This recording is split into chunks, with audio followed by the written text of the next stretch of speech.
Hello, welcome back. I'm Sue with Everyday Artisan, and I'm finally getting around to making the video about attaching the waistband to the swing skirt.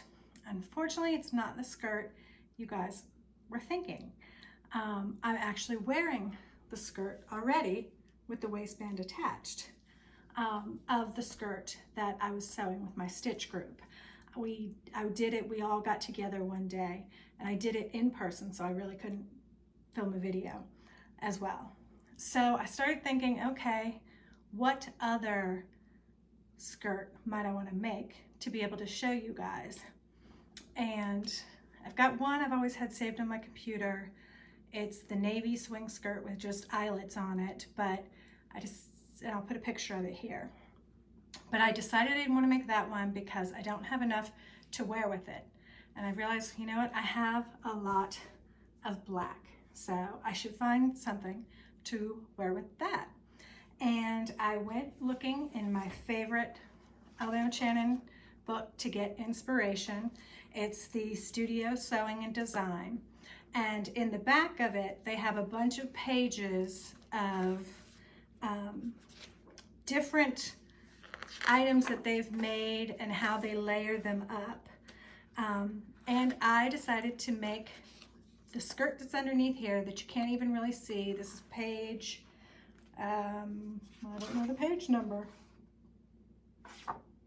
Oh well, it's in the back. It is actually a kind of a slip skirt that she's currently wearing underneath, I believe, what is the fitted dress. And the description says,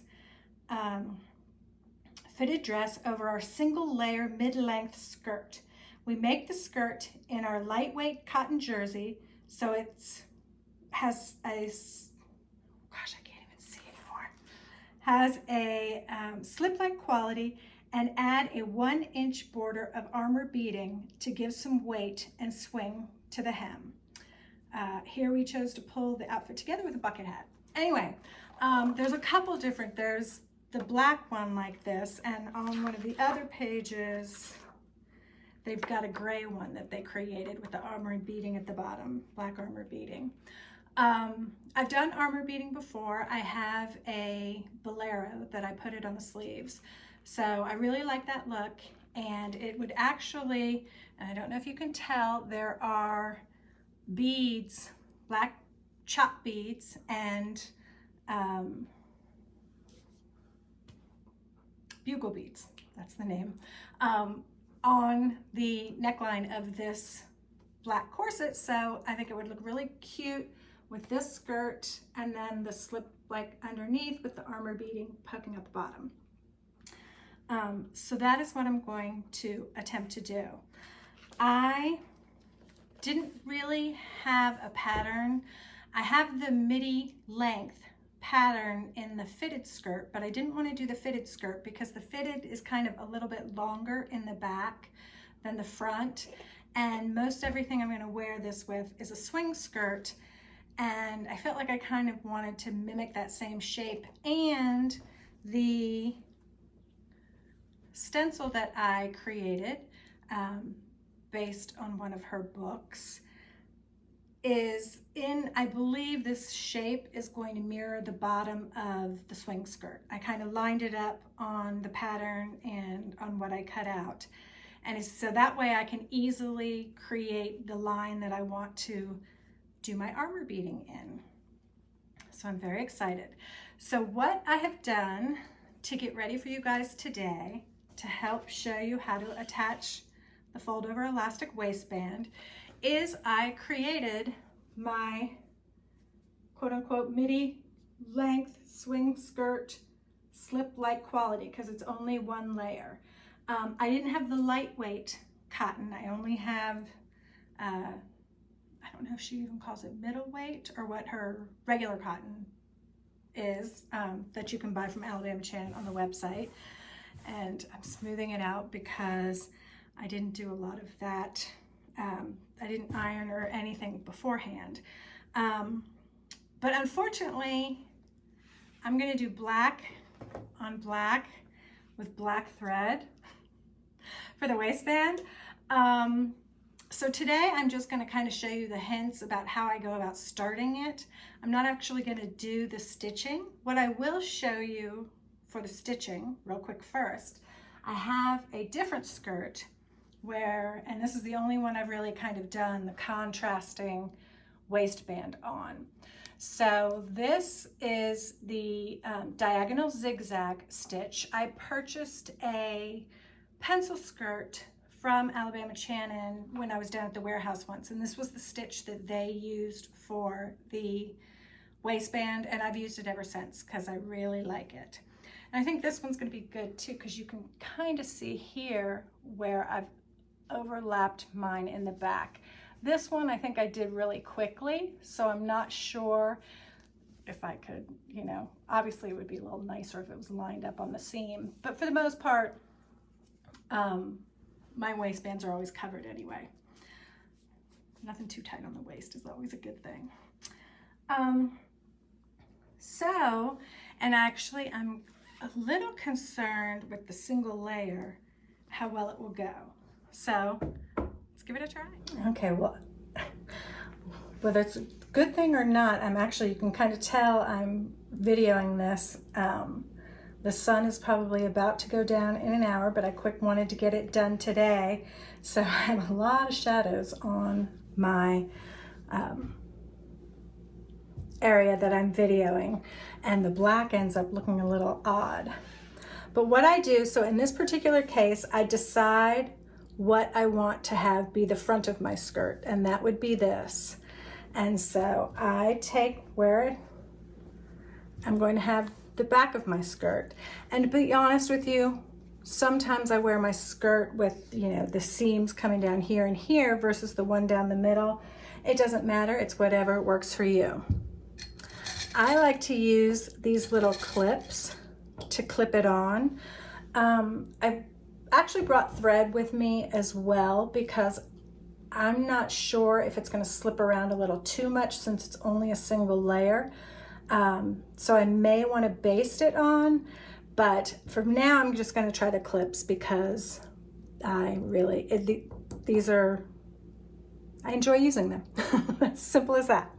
Okay, so I will take it and wear this back, and I don't know if you can see with the fold over elastic how it has the kind of seam in it to fold over already. But I will take it and I will layer it by not quite ½ inch. Oh gosh, I need to clip my fingernail. Sorry, I'm making you guys see that. And clip it on. In this particular case, so you can see I've probably got a little bit more than 1/4, not quite ½ inch overlapping where the seam is going to be. In this case, the elastic is a yard that came with a different kit I had at one point. But obviously you're going to want to have it cut somewhat to size. If you make it all the way around and then you have extra, you can just clip off there. And then I just go around and clip it all down, probably every, I would say about 3 inches. And you want to make sure that when you clip it in, that the fabric here is going all the way up to the top of the fold. I think that's the one thing where I get tripped up sometimes doing this, is I feel like the fabric doesn't go all the way up. And I'd say I always catch it with the bottom stitch, but I don't know if the top stitch I do always catches the fabric. So I just continue to go around, and I'm gonna go ahead and speed this up because it's gonna take me a while.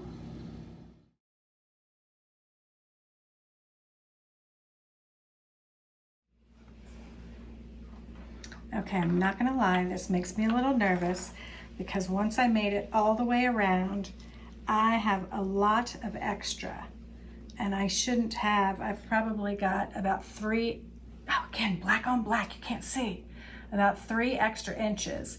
And so I'm actually going to go try this on real quick to make sure it's going to fit before I do any more to it. Hey, I thought it might be fun to give you guys a little bit of a different view and see what the whole outfit's going to look like, minus the armor beading, but it fits, no problem.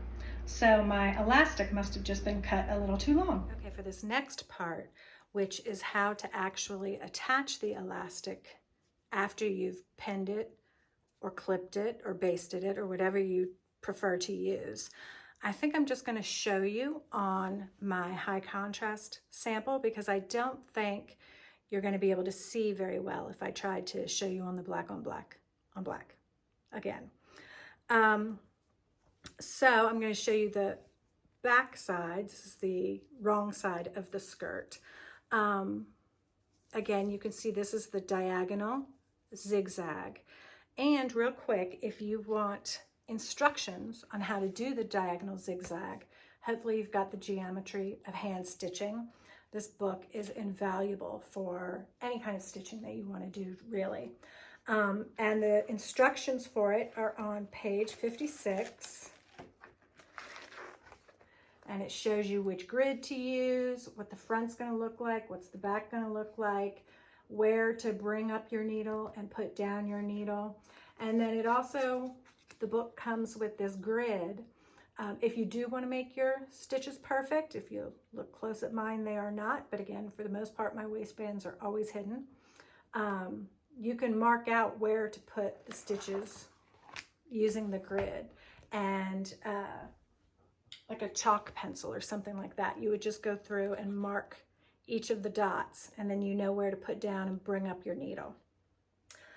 So here, this is stitching card number 1, and it's the diamond grid down here. They've got several different types of grids for all the different type of stitches you might want to do.